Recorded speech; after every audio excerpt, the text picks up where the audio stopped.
بسم اللہ الرحمن الرحیم۔ السلام علیکم مائی ڈیئر اسٹوڈنٹس، میں آپ کا اسلامیہ ٹیچر محمد عامر محمود آپ کو خوش آمدید کہتا ہوں۔ آج ہم آفاق کے پلیٹ فارم سے آفاق سن سیریز کی اسلامیات گریڈ 5 کا سبق نمبر 16 پڑھیں گے۔ آج کے سبق میں ہم باب صوم سے سبق مواخات مدینہ پڑھیں گے۔ آپ نے ویڈیو لیسن مکمل توجہ کے ساتھ غور سے سننا ہے، دیکھنا ہے، سمجھنا ہے، تاکہ جب یہ کمپلیٹ ہو جائے تو آپ اس قابل ہو جائیں کہ مواخات مدینہ کے معنی مفہوم سے آگاہ ہو سکیں، مواخات مدینہ کے تناظر میں اخوت اور بھائی چارے کے تصور کو سمجھ سکیں، مہاجرین اور انصار کے بارے میں جان سکیں اور مواخات مدینہ کی ہمیشہ کے لیے اہمیت کو سمجھ سکیں، معاشرے میں مواخات اور بھائی چارے کے فوائد اور اس سے مرتب ہونے والے اثرات سے آگاہ ہو سکیں۔ مائی ڈیئر اسٹوڈنٹس، مواخات عربی زبان کا لفظ ہے جس کے معنی ہے بھائی چارہ۔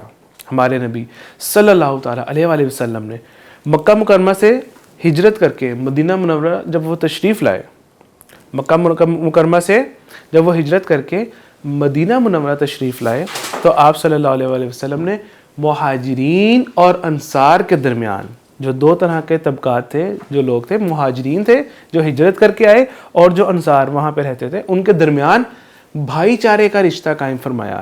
تو جب ان دونوں کے درمیان بھائی چارے کا رشتہ قائم فرمایا اسے مواخات مدینہ کہتے ہیں۔ کیا کہتے ہیں؟ مواخات مدینہ۔ مائی ڈیئر اسٹوڈنٹس، مہاجرین کون لوگ تھے؟ مکہ مکرمہ سے ہجرت کر کے آنے والے مسلمانوں کے پاس نہ مال تھا نہ زمینیں، وہ بے سر و سامان تھے کیونکہ وہ ہجرت کر کے آئے تھے اور اسی لیے ان کو مہاجرین بھی کہتے ہیں۔ وہ بے سر و سامانی کی حالت میں جب مدینہ منورہ پہنچے تو یہاں پہ ان کے لیے رہنے کا کوئی ٹھکانہ ہی نہیں تھا، نہ ہی کوئی روزگار کا انتظام تھا، اور یہ جو مہاجرین تھے یہ تعداد میں بھی زیادہ تھے اور ان کی تعداد میں روز بروز اضافہ ہو رہا تھا۔ ادھر مدینہ منورہ میں نہ کوئی بڑی دولت تھی، نہ کوئی آمدنی کے بہت بڑے وسائل تھے کہ جن سے ان کی ضروریات پوری ہو سکیں۔ انصار مدینہ یعنی کہ جو مدینہ منورہ میں لوگ رہتے تھے اس ٹائم، جو وہ انصار لوگ تھے، جو مقامی لوگ تھے، انہوں نے اپنے یعنی کہ مقامی باشندے ہونے کے ناطے کچھ نہ کچھ وسائل اور ذرائع وہ وہاں پہ رکھتے تھے اپنے پاس، یعنی کہ جو وہاں پہ آلریڈی لوگ رہتے تھے ان کی کچھ زمینیں تھیں، ان کا کوئی روزگار کا سلسلہ تھا، تو پھر ان کے تعاون اور مہمان نوازی ہی سے مہاجرین کے کھانے پینے کی ضروریات پوری ہو رہی تھی۔ اس لیے مہاجرین کی تمام ضروریات کو پورا کرنے کے لیے مستقل انتظام کی ضرورت تھی کہ وہ آئندہ بھی ان کو ایک پراپر مستقل انتظام ان کا فرمایا جائے، آج کل پرسوں 2-3 دن کی بات نہیں بلکہ آگے لانگ ٹرم کے لیے۔ ہمارے نبی صلی اللہ علیہ وسلم نے مسجد نبوی کی تعمیر مکمل ہوتے ہی مسلمانوں یعنی انصار اور مہاجرین، یہ جو دو گروہ تھے، ان کو حضرت انس بن مالک رضی اللہ تعالیٰ عنہ کے مکان میں جمع کیا۔ ان کی تعداد 90 تھی، جن میں 45 مہاجرین تھے۔ ہمارے نبی صلی اللہ علیہ وسلم نے انصار و مہاجرین دونوں کو مخاطب کیا اور فرمایا آج سے تم بھائی بھائی ہو۔ سبحان اللہ۔ پھر ہمارے نبی صلی اللہ علیہ وسلم نے ایک ایک مہاجر کا ہاتھ پکڑتے اور ایک ایک انصار کے ہاتھ میں پکڑا کر فرماتے اب تم دونوں بھائی بھائی ہو۔ اس بھائی چارے کے قائم کرنے کو مواخات کہا جاتا ہے۔ انصاری مسلمانوں نے جس طرح دل کھول کر اپنے مہاجر بھائیوں کو ضروریات ان کی پوری کی، تاریخ میں اس کی مثال ہی نہیں ملتی۔ مائی ڈیئر اسٹوڈنٹس، مواخات مدینہ میں اس موقع پر ہمارے نبی صلی اللہ علیہ وسلم نے حضرت ابوبکر رضی اللہ تعالیٰ عنہ کو حضرت خارجہ بن زید انصاری رضی اللہ عنہ کا ان کو آپس میں ایک دوسرے کا بھائی بنایا، اور حضرت عمر فاروق رضی اللہ تعالیٰ عنہ کو حضرت عثمان بن مالک رضی اللہ تعالیٰ عنہ کا بھائی بنایا۔ مائی ڈیئر اسٹوڈنٹس، مواخات مدینہ میں جو مہاجرین اور انصار کا جو کردار تھا اس کو ہم سمجھتے ہیں کہ مہاجرین کو اپنی ہر چیز میں انہوں نے ساتھ شامل کیا، شریک کیا، مہاجرین کو ہر طرح کی سہولت پہنچانے کی پیشکش کی۔ جیسے میں نے آپ کو پہلے بتایا کہ مہاجرین کون ہیں؟ جو ہجرت کر کے آئے تھے، اور انصار جو وہاں پہ آلریڈی مقامی لوگ تھے اور مدد کرنے والے تھے، مددگار ان کو کہتے ہیں۔ تو مہاجرین نے خود کام کاج اور تجارت کر کے حالات بہتر کرنے کا تہیہ کیا، ارادہ کیا۔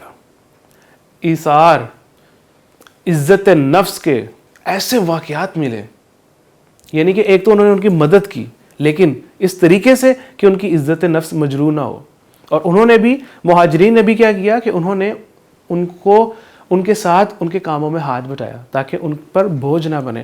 مہاجرین اور انصار کا یہ جو رشتہ قائم ہوا جسے مواخات کہتے ہیں، حقیقی بھائی چارے کا رشتہ تھا، جو حقیقی بھائی چارہ تھا، اس کی عظیم مثال تھی۔ ایک دن انصار نبی اکرم صلی اللہ علیہ وسلم کی خدمت میں حاضر ہوئے۔ انہوں نے عرض کی کہ اے اللہ کے رسول، آپ صلی اللہ علیہ وسلم ہمارے کھجوروں کے باغات ہمارے اور مہاجر بھائیوں کے درمیان تقسیم فرما دیں۔ یعنی کہ ان کی بھی یہ جذبات تھے، احساسات تھے کہ وہ خود بڑھ چڑھ کر اپنے مہاجرین بھائیوں کی مدد کر رہے تھے کہ ہمارے پاس یہ سامان ہے، ان کو بھی تقسیم فرما دیں ان کے ساتھ۔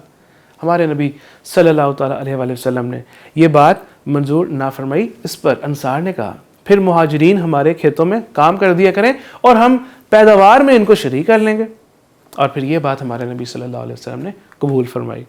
مائی ڈیئر اسٹوڈنٹس، مہاجرین کی جو خودداری تھی کہ وہ صرف ان پر بوجھ نہیں بننا چاہ رہے تھے بلکہ وہ خود سے عمل کرنا چاہ رہے تھے، اس کی مثال یہ ہے کہ حضرت عبد الرحمن بن عوف، جو کہ اس ٹائم بہت مالدار صحابی رسول تھے، حضرت عبد الرحمن بن عوف رضی اللہ تعالیٰ عنہ کو حضرت سعد بن ربیع رضی اللہ تعالیٰ عنہ کا بھائی بنایا گیا تھا۔ حضرت سعد، انہوں نے حضرت عبد الرحمن بن عوف کو اپنا آدھا مال پیش کیا۔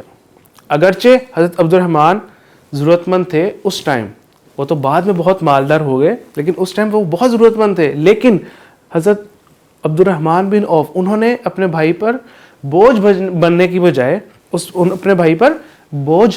کی بجائے خود محنت مزدوری شروع کی، اور اس کے نتیجے میں پھر وہ خوشحال ہو گئے۔ جیسے میں نے پہلے عرض کیا نا کہ یہ بہت مالدار صحابی، ان کا تاریخ میں نام ہے کہ بہت مالدار صحابی تھے، لیکن جب ہجرت کر کے آئے اس ٹائم یہ ضرورت مند تھے، ان کے پاس مال نہیں تھا، تو انہوں نے بجائے اپنے بھائی سے آدھا مال لینے کا، انہوں نے سوچا کہ میں خود کماؤں گا، میں خود محنت کروں گا، اور پھر اللہ تعالیٰ نے ان کو اس کی برکتیں عطا فرمائی۔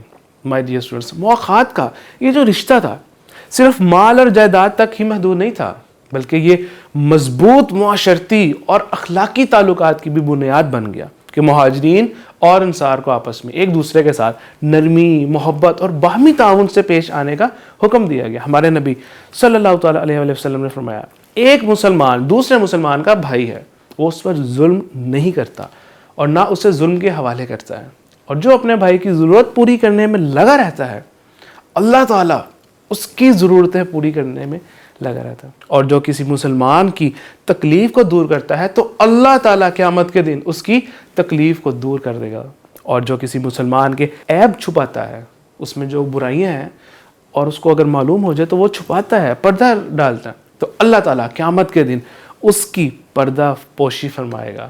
سبحان اللہ۔ مائی ڈیئر اسٹوڈنٹس، مواخات مدینہ سے ہمیں کیا سبق ملتا ہے؟ پوری دنیا کے جو مسلم امت ہے اس کو کیا سبق ملتا ہے ان کو؟ مواخات مدینہ میں دنیا کے تمام مسلمانوں کے لیے یہ پیغام ہے کہ اصل رشتہ جو ہے وہ کلیمے کا رشتہ ہے۔ اس مواخات کے ذریعے سے نبی اکرم صلی اللہ علیہ وسلم نے جاہلیت کے جو تعصبات تھے، جو طرح طرح کے ان کے خیالات تھے، ان کی سوچیں تھیں، انہوں نے جو اپنے نظریات بنائے ہوئے تھے، ان کو ختم کر کے تمام لوگوں کو ایک کلیمے اور نظریے کی بنیاد پر جمع فرمایا۔ اسی طرح مائی ڈیئر اسٹوڈنٹس، اس مواخات کے کیا نتائج نکلے تھے؟ اس کا نتیجہ رزلٹ کیا تھا کہ مسلمانوں میں الفت اور محبت پیدا ہوئی، ان کا رشتہ مزید مضبوط ہوا، معاشرے میں استحکام ہوا، معاشرے میں ترقی ہوئی، کاشتکاری میں زیادہ افراد کی شمولیت سے پیداوار میں بھی اضافہ ہوا، اور اس طریقے سے معاشی طور پر جو فائنینشلی پیسے کے لحاظ سے بھی پھر بہت نفع ہوا، فائدہ ہوا، ترقی یافتہ پرامن اور خوشحال معاشرہ قائم ہوا۔ لوگوں نے دیکھا آج کے سبق کے اہم نکات۔ مائی ڈیئر اسٹوڈنٹس، مہاجرین وہ لوگ تھے جو ہجرت کر کے آئے تھے، اور انصار جو وہاں پہ رہائش پذیر تھے۔ ہمارے نبی صلی اللہ علیہ وسلم نے ان دونوں کے درمیان جو بھائی چارے کا رشتہ قائم فرمایا، اسے مواخات کہتے ہیں، اور ہمارے نبی صلی اللہ علیہ وسلم نے فرمایا کہ ایک مسلمان دوسرے مسلمان کا بھائی ہے۔ ہمیں بھی چاہیے کہ ہم یہ جو آج کے سبق میں ہم نے اہم نکات سیکھے، ابھی تک جو ہم نے پڑھا سمجھا، اپنی عملی زندگی کا بھی حصہ بنائیں، اور اسی طرح آپ نے اس ایکٹیویٹی کو MCQs کو فل کرنا ہے، اس کے بعد اپنے رائٹ آنسر دیکھنے ہیں، اگر کوئی آنسر غلط ہے تو کوئی بات نہیں، اپنی اصلاح کیجئے اور یہ فل ان دا بلینکس خالی جگہ پر کیجئے، اور اس کے بعد آپ نے یہ دیکھنا ہے کہ آپ کے آنسرس بالکل یہی ہیں۔ مائی ڈیئر اسٹوڈنٹس، آپ کے لیے مزید ایک ایکٹیویٹی ہے، سوالات کے جوابات دیں تاکہ آج کے سبق میں مزید پختگی پیدا ہو۔ جزاک اللہ خیرہ۔